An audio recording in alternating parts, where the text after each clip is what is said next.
ముక్కోటి ఏకాదశి చేస్తావా? అప్పుడు నేను ఎన్ని ఫలితాలు ఇవ్వాలి నీకు?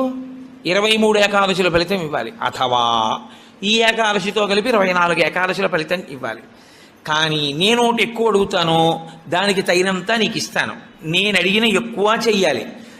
నువ్వు అడిగిన దానికన్నా కొన్ని కోటి రెట్లు ఇస్తా. 3 కోట్ల ఏకాదశుల ఫలితం ఇస్తా. కానీ మామూలు ఏకాదశుల కన్నా విరుద్ధంగా నువ్వు దీన్ని చెయ్యి.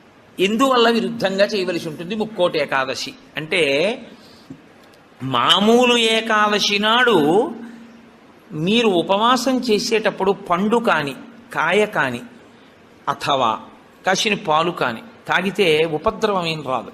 దానికి దోషం పట్టదు శాస్త్రం. ఎందుకంటే శాస్త్రం ఉపవాసం మీద చర్చ చేస్తుంది.